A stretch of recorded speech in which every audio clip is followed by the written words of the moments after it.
ऐसा लग रहा है कि सुष्मिता सेन के भाई राजीव सेन और भाभी चारू असोपा की शादीशुदा लाइफ अब पूरी तरीके से ट्रैक से उतर चुकी है। साल 2019 में दोनों की शादी के बाद से ही दोनों के बीच काफी उटक पटक चल रही है। आखिरी बार गणेश चतुर्थी के मौके पर दोनों का पैचअप हुआ था और अब दूसरी बार मामला फिर तलाक तक पहुंच चुका है। चारू ने अपने नए आरोप में कहा है कि उन्हें राजीव चीट कर रहे थे। इस बात का सबूत भी उनके हाथ लग गया था। चारू ने बताया कि उन्हें राजीव के बैग से कुछ ऐसी चीज मिली जिससे उन्हें इस बात का सबूत मिल गया कि वो धोखेबाज हैं। चारू असोपा लगातार राजीव सेन पर मारपीट और गाली गलौज के आरोप लगा रही हैं। राजीव का कहना है कि वो इस झूठ का पता लगाने के लिए लाई डिटेक्टर टेस्ट कराना चाहते हैं। वहीं चारू ने राजीव के खिलाफ फिर एक नई बात कहकर सनसनी मचा दी। चारू ने अपने नए आरोपों से एक बार फिर फैंस को चौंका दिया। चारू ने बताया कि राजीव सेन ने प्रेगनेंसी के दौरान उन्हें चीट किया था। चारू ने बताया कि राजीव के बैग से उन्हें कुछ ऐसा मिला था जिससे उन्हें राजीव की धोखेबाजी के बारे में पता चला था, जिससे वो काफी टूट भी गई थी। उन्होंने ये बात राजीव के परिवार को भी बताई थी। चूंकि चारू राजीव से प्यार करती थी, इसलिए उन्होंने पति को एक और मौका दिया था। मीडिया से बात करते हुए चारू ने सारी बातें खोलकर रख दी। उन्होंने बताया कि प्रेगनेंसी के दौरान बीकानेर में कुछ महीने रहने के बाद वो मुंबई लौटी थी। उन्होंने बताया कि राजीव बांद्रा में अपने जिम वर्कआउट के लिए सुबह 11 बजे घर से निकल जाते थे और सीधा रात 11 बजे घर लौटा करते थे। इसके अलावा कभी कभी शाम 7, 8 या 9 बजे भी।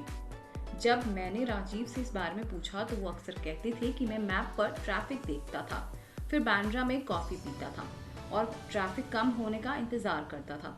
इसके बाद ही घर के लिए निकलता। मैंने राजीव की इस बात पर भी यकीन कर लिया था।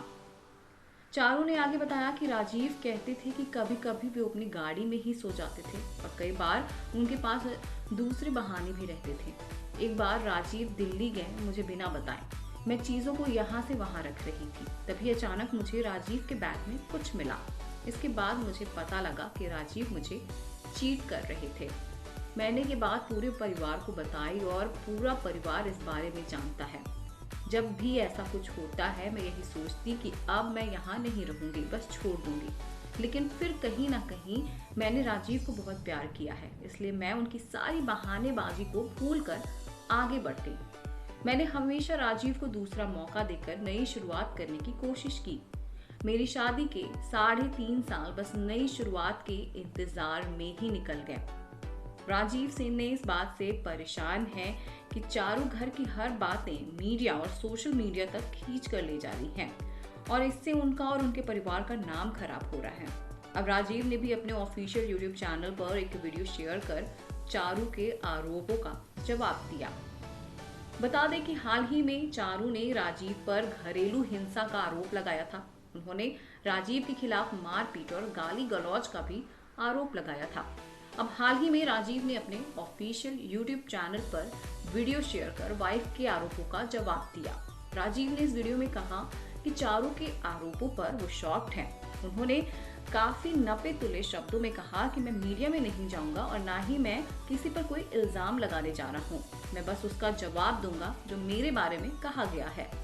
उन्होंने कहा कि मुझे लगता है कि जो भी हुआ है उनकी पर्सनल लाइफ में हुआ है, उसे किसी को भी जानने का कोई हक नहीं है। राजीव ने इस बारे में आगे कहा कि मैं कभी किसी मीडिया को इसलिए नहीं बुलाऊंगा कि किसी को नीचा ना दिखा सकूं, लेकिन अगर कोई मेरे बारे में कुछ कह रहा है जो कि झूठ है तो मुझे इसका जवाब देना पड़ेगा। मेरे बारे में जो भी कहा जा रहा है वो सब झूठ है। उन सब का कोई सबूत नहीं है क्योंकि उन आरोपों का कोई आधार ही नहीं है। आपको ये अजीब लग सकता है, बचकान भी फील हो सकता है, लेकिन मेरा मानना है कि एक लाई डिटेक्टर टेस्ट होना चाहिए हर उस कपल के लिए जिनके बीच प्रॉब्लम है, ताकि सच बाहर आ सके। क्योंकि इंसान झूठ बोल सकता है लेकिन मशीन ना तो तरफदारी करेगा और ना ही झूठ बोलेगा। राजीव ने यह भी कहा कि जिन्हें शादी बचानी है उन्हें जरूर काउंसलर के पास जाना चाहिए, लेकिन ये बातें वैसे लोगों के लिए बेकार है जिन्हें चाह कर भी उस शादी में रहना ही नहीं है। हालांकि इस दौरान भी हमेशा की तरह राजीव अपनी बच्ची को लेकर परेशान नजर आए। उन्होंने बेटी के बारे में बातें करते हुए कहा कि मैं चाहता हूँ कि मेरी बेटी खुश रहे, सेफ रहे, वो जिसके साथ भी रहे, मेरे या चारू के साथ। जियाना की सेफ्टी मेरे लिए सबसे बड़ी प्रायोरिटी है, उसकी परवरिश में कोई कमी नहीं आनी चाहिए। आपका क्या कहना है दोनों के आरोपों को लेकर, और आपको दोनों का रिश्ता कैसा लगता है, हमें कमेंट्स के जरिए जरूर बताएं।